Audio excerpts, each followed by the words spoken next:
دوسرا اس کے اندر معجزات کی ایک بھرمار ہے. پھر اس کے بعد جو سب سے زیادہ میرے سینے میں میرے دل میں جو قریب کی بات ہے وہ رسول پاک صلی اللہ علیہ وسلم کو حالانکہ پتہ تھا کہ اللہ نے ہمیں جتوانا ہے، لیکن اس کے باوجود وہ جو عاجزی تھی جھکنے کی اور دعا کرنے کی، وہ جو ہے وہ درجہ کمال تک پہنچ گئی. اور پھر حضرت ابو بکر صدیق جو ہیں انہوں نے تسلی دی کہ یا رسول اللہ ہو گیا، اللہ تعالیٰ آپ کو کامیابی انشاءاللہ ضرور دے گا. یہ جو دو ہستیاں ہیں جو کہ حضرت علی کرم اللہ اور حضرت ابو بکر صدیق جو ہیں، ان کی شخصیت ہے جی، ان کا رول بڑا امپورٹنٹ ہے.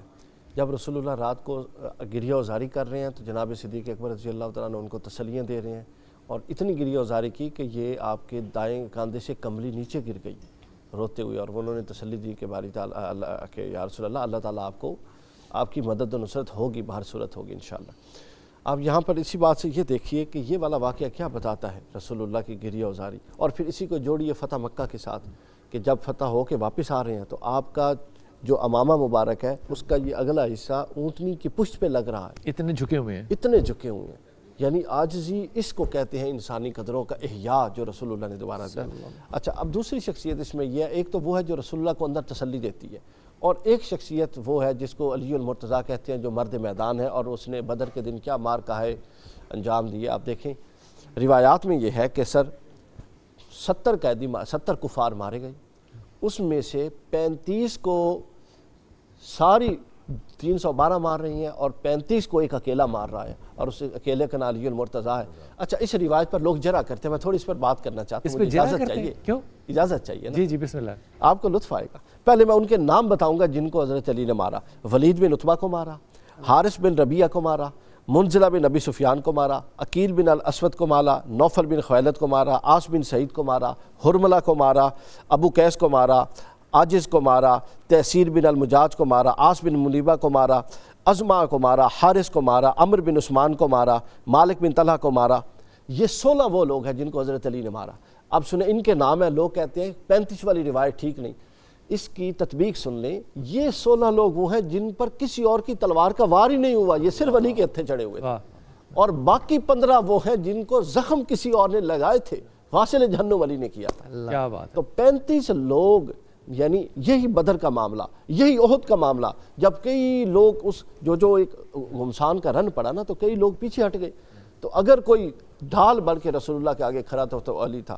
یہی معاملہ احزاب کے اندر ہوتا ہے، خندق کے اندر، غزوہ احزاب کے اندر. یہی معاملہ خیبر کے اندر ہوتا ہے. احزاب میں جب وہ آ جاتا ہے عمر بن عبد ود، وہ جو ہزار لوگوں کے برابر ہے اور جناب اس کے کوئی پاس نہیں آتا، اور رسول اللہ فرماتے ہیں کون ہے تم میں سے جو اٹھے، اور ایک سناٹا تھا تو اس میں سے علی اٹھتا ہے اور پھر ایسے جا کے کرتا ہے، اور 3 دفعہ اٹھتے ہیں. بعض لوگوں اور 3 دفعہ ہوتا ہے. اور بعض لوگوں نے کہا کہ علی کی تلوار سے جو 2 ٹکڑے ہوتے تھے لوگ وزن کر کے ماپ لیتے تھے کہ یہ برابر ہے تو علی نے مارا. یہی جب خیبر میں آتا ہے تو علی ہضم نہیں ہوتا. اصل بات یہ ہے کہ آپ بدر دیکھ لیں، حنین دیکھ لیں، سب سے بڑے چوٹی کے جو کافر تھے نا، چوٹی کے کافر تھے، چوٹی کے مشرک تھے، سب سے بڑے کافروں کو مارنے والا جو ہے وہ علی المرتضیٰ ہے. یعنی وڈے کافر مارنا علی ہے.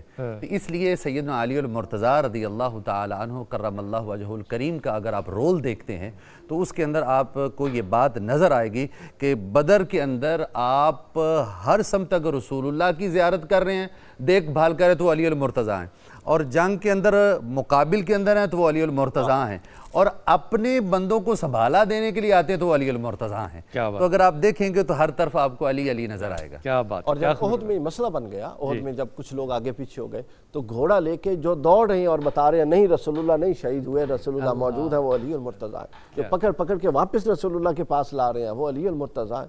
اور آپ خیبر میں دیکھیں نا، خیبر میں کیا تھا، یعنی آپ 2 رسول اللہ کے جملے میرے دل سے نہیں اترتے. ایک جو رسول اللہ نے فرمایا کہ آج کل ایمان کل کفر کے مد مقابل جا رہا ہے. کیا بات ہے. اور ایک جو رسول اللہ نے فرمایا کل علم اس کو ملے گا جس سے اللہ اور اس کا رسول ہم سے اوپر چلے جائیں. پھر صحابہ کرام سب اللہ کی محبت کے ایک ذرہ مانگتے تھے، اور ایک فرد وہ ہے جس کو سند ملی ہوئی ہے کہ اللہ اور اس کا رسول اس کا محب ہے. حضور کفار جتنے بھی یہاں پہ مرے، ان کفاروں نے اپنا بدلہ کبھی نہیں چھوڑا.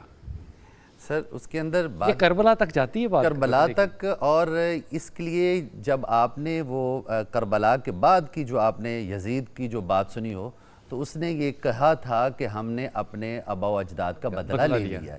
تو اس لیے یہ بات جو ہے وہ آگے ٹریول کی ہے، اور اس لیے تو میں نے ابتدا کے اندر یہ کہا کہ وہ بہلول دانا تھے نا، تو وہ نا پانی نکال رہے تھے چلو بھر کے، ایک چھوٹا سا کٹورا تھا، تو ادھر ڈال رہے پھر ادھر ڈال رہے، تو لوگوں نے کہا کہ بہلول کیسا آدمی ہے، یہ کٹوروں سے دریا کبھی ختم ہوتا ہے؟ کہتا میں یہی تو بات سمجھانا چاہتا ہوں کہ علی تمہاری سمجھ میں نہیں آ سکتا، اگر کٹورے میں دریا نہیں آ سکتا تو علی تمہاری سمجھوں میں نہیں آ سکتا۔ تو اس لیے اس گھر کی، اہل بیت کی، علی المرتضیٰ کی جو ہے قربانیاں جو ہیں وہ بڑی ہیں۔ آپ دیکھیں جہاں پر بھی اسلام کی آبیاری کی بات ہوئی ہے، علی نے کی ہے یا علی کے بچوں نے کی ہے، اور آپ کو کربلا اور کربلا سے نیچے آپ دیکھیں بر صغیر پاک و ہند کے اندر آپ آ جائیں تو آپ کو خواجہ معین الدین چشتی اجمیری نظر آئیں گے، آپ کو اس لاہور کی دھرتی پر وہ علی کا بیٹا سیدنا داتا علی حجویری نظر آئے گا، تو آپ کو بغداد کی سرزمین پر سیدنا غوث اعظم نظر آئیں گے۔ تو جس طرف آپ دیکھیں گے علی کے بچوں کی بہار ہے اور وہ دین کی خدمت کر رہے ہیں۔ کیا بات ہے، کیا بات ہے۔ عثمان بھائی سے بات کر لیں۔ عثمان بھائی،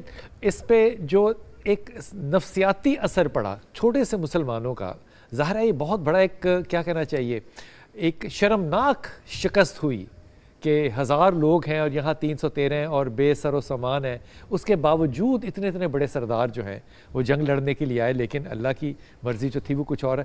اس کا تاثر اور اثر جنگ کا جو ہے وہ کفار پہ کیسا پڑا ہے؟